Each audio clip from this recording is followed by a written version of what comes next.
For the past 20 years, SWAPO insurgents have been infiltrating the Angola-Southwest Africa border to carry out terrorist raids. The SADF and units of the SAP have been working in close cooperation to prevent these acts of violence. What you're about to see is a Koevoet follow-up operation working in close liaison with the South African Air Force gunships.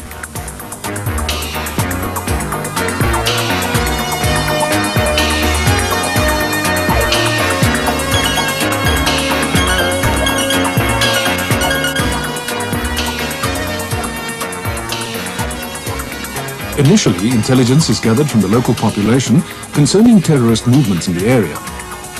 Villages in the threat area are visited and the inhabitants questioned as to whether the terrorists have been spotted in the area.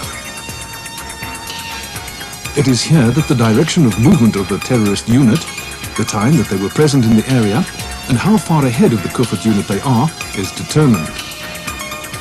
The information gathered is sometimes very sketchy, but it often leads to the necessity to carry out a full-scale follow-up operation if the spoor is fresh enough. Once it has been determined that there is a hot spoor to be followed, the Koevoet unit move out of the village in pursuit.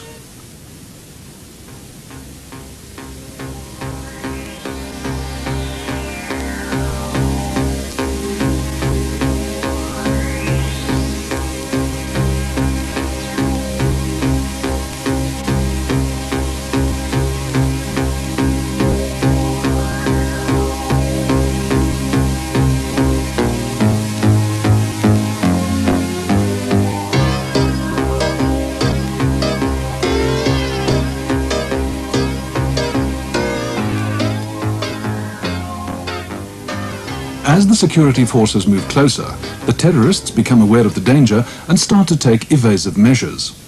This procedure involves complicated anti-tracking techniques. It can be seen here that the terrorist constructs a simple device to cover his spoor.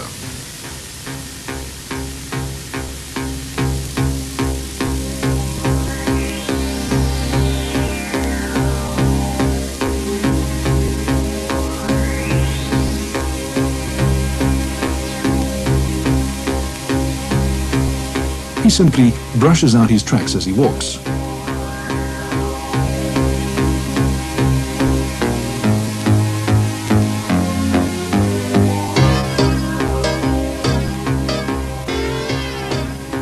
He then employs a complicated and erratic walking pattern involving backtracking and stepping on tufts of grass to avoid boot prints showing up in the soft sand. The terrorist can also gain distance when he wants to by making dummy spoor. That is, he doubles back on his own spoor a few meters, then moves off his spoor at an angle and wipes out that spoor very carefully. This can confuse the trackers, causing them to lose the spoor.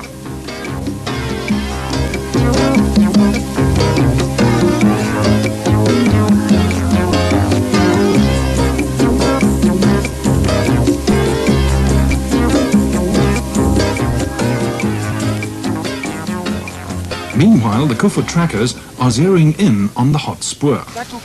Various methods are used to follow the tracks of the terrorist unit. The trackers walk in a group, their areas of observation overlapping, so as not to miss the spoor. From the spoor they can determine the direction of movement, the time when they passed by, and the number of terrorists in the group. Koevoet member Sampi describes the different methods by which spoors are identified and analyzed.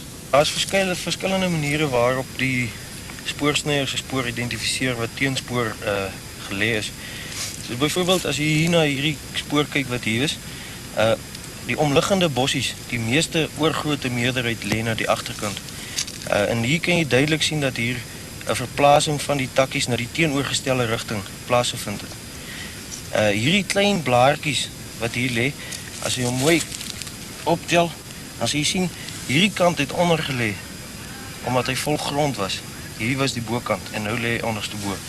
Dan op hierdie spesifieke spoor is hier so mis wat stikkend getrap is. Hier kan jy klein korreltjie mis sien wat stikkend getrap is en dan natuurlik het die ou te ver na die agterkant toe getrap toe op hierdie ding getrap het en daar kan jy duidelik as jy mooi kyk sal jy die spoor duidelik kan sien. Dan is daar natuurlijk 'n paar ander metodes wat hulle ook gebruik. Veral as daar baie blare is, dan voel hulle gewoonlik met die hande na die indenting van die grond. En dit is hoe hulle maar die spoor optel. Back at the base, the gunships are on constant standby, waiting for a call from the Koevoet team, which will only come once they are sure that the terrorists are in close proximity.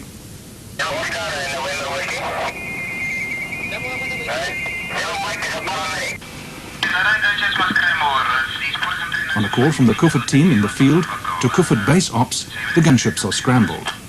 Okay, ek maak so. Okay, Zulu 2, Zulu 4. Okay, scramble gunships. Hello. Gunship commander. Okay, go. Okay, can you scramble please?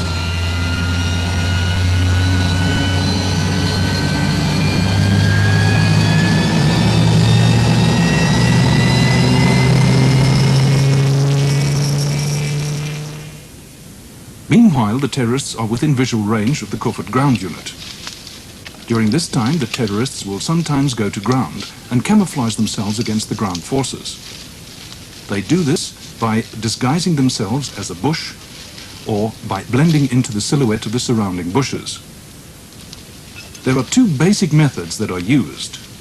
Either the terrorist is visual, but due to his position, extremely hard to identify.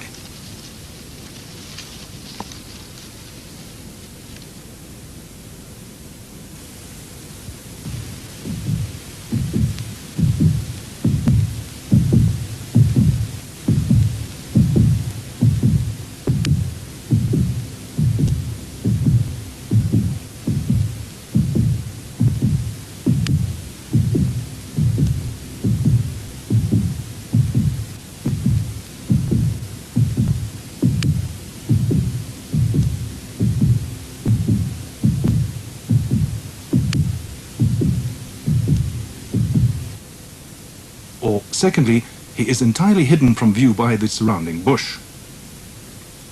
When standing next to low bushes, the terrorist just pulls a branch in front of himself.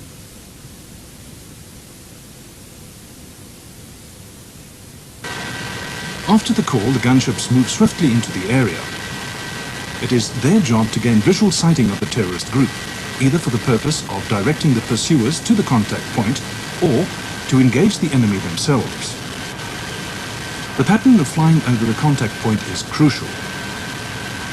Through experience, it appears that the patterns that the gunships fly over the contact point were too far ahead, spending little time over the terrorist himself. Questioned terrorists say that they prefer to stay just ahead of the trackers, as by gaining too much distance, they stand a chance of running into the advanced trackers carrying out pincer movements, or losing the position of the trackers following them.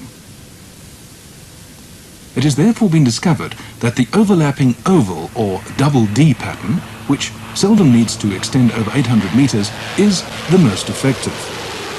It always overlaps slightly behind the Caspers. An important point is that the LO mission leader should change the pattern by going slightly wide, as the enemy tried to determine the pattern and then adjust his route accordingly. As soon as the terrorist senses that the gunships are in the area, he attempts to camouflage himself against detection. He has a number of highly effective ways of doing this.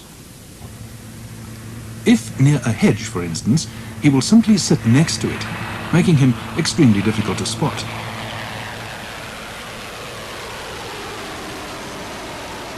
In an open space, he will lie next to a dead tree stump or attempt to disguise himself as a rock. All these methods prove effective even at low levels. It is important to look for the unnatural, or, for instance, something that moves. Once something has been spotted, it's essential that the eyes are not taken off the spot, as the target will be lost. In the meantime, the exact location of the terrorist group is radioed to the ground forces.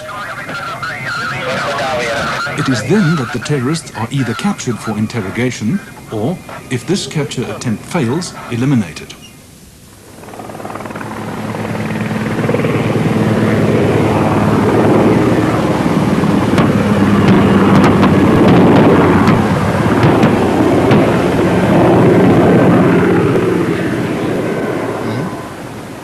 Trackers are vulnerable to attack because they're concentrating on the spoor and not looking ahead for danger. Flushing fire is a big morale booster for the trackers.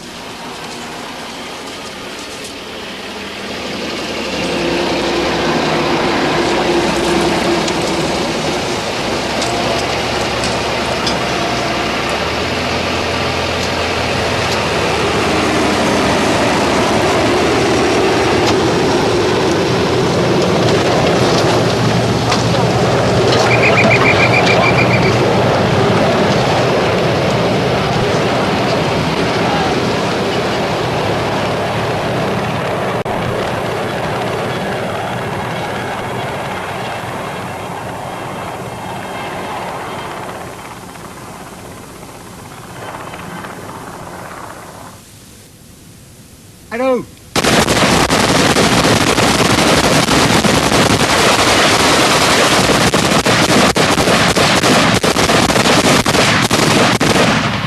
Dag vuur!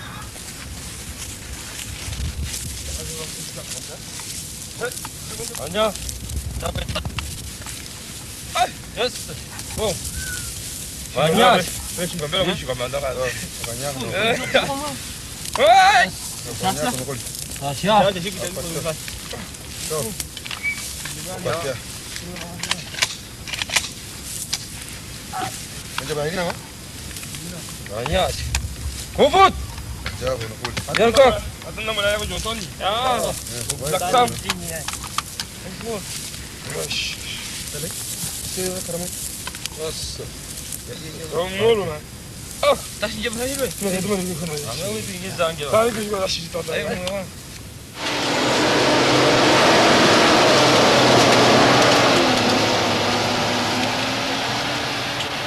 A captured terrorist is obviously far more valuable because of the information that he might make available. This information can result in even more effective mechanized follow-up operations.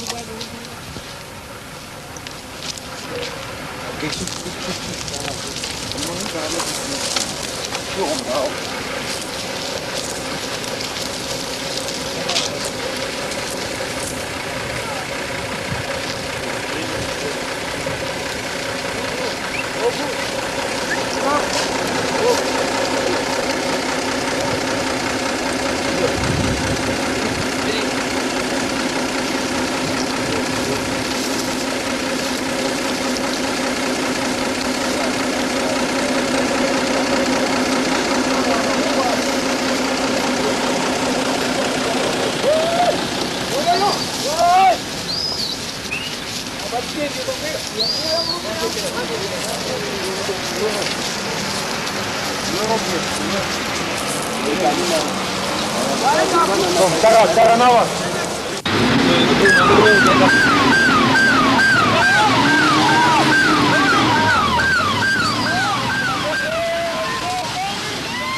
It is only through this close cooperation between Koevoet and the gunships of the South African Air Force that the excellent results have been obtained.